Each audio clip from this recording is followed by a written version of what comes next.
Bonjour à tous, merci de votre présence aujourd'hui. Donc la traça, c'est pas du blabla. Pourquoi? Alors prenons le cas d'une industrie quelconque, disons pharmaceutique par exemple, qui va produire par exemple 3000 médicaments séparés en 30 lots de 200, comme c'est le cas ici.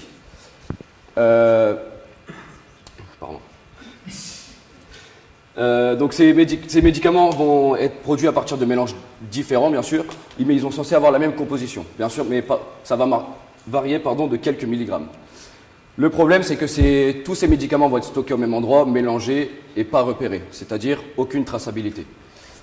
On se rend compte qu'un lot est surdosé, il a quand même passé le contrôle qualité, c'est le lot rouge, mais on se rend compte que 2 jours plus tard, alors qu'ils ont déjà été expédiés vers différents clients ou fournisseurs. Cela va obliger à rappeler tous les produits, et tous les lots et pas un seul, ce qui engendre une perte en termes financiers, en termes de temps, et surtout ça va ternir l'image de l'entreprise.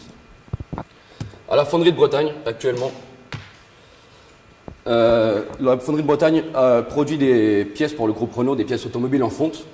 Actuellement, la seule source de traçabilité, c'est la date de coulée qui est inscrite sur la pièce.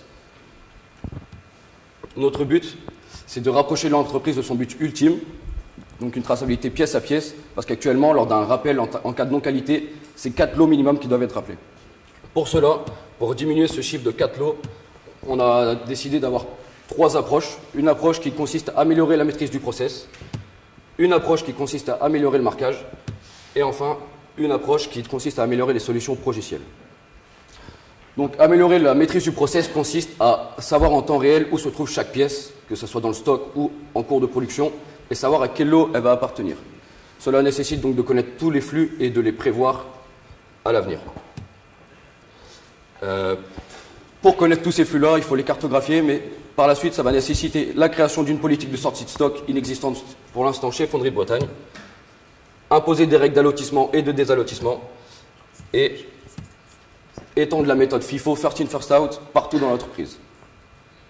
Pour ce faire, on a créé une vidéo pédagogique FIFO destinée aux opérateurs et on a également formé lors d'une matinée pédagogique les opérateurs à sensibiliser au FIFO.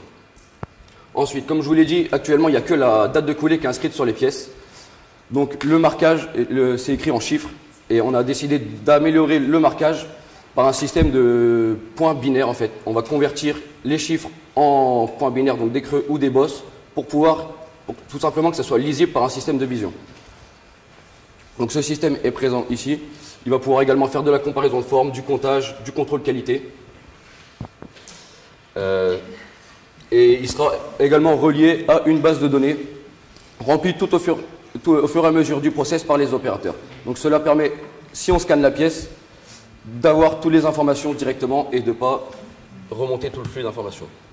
Enfin, une approche logicielle consiste simplement en l'implantation d'un MES, donc Manufacturing Execution System, qui comporte beaucoup de fonctionnalités, dont l'amélioration de la traçabilité. En conclusion, vous pouvez voir les différentes solutions qui ont une difficulté plus ou moins grande, un coût différent, et je vous laisse là sur un extrait condensé de la vidéo pédagogique du FIFO. Merci.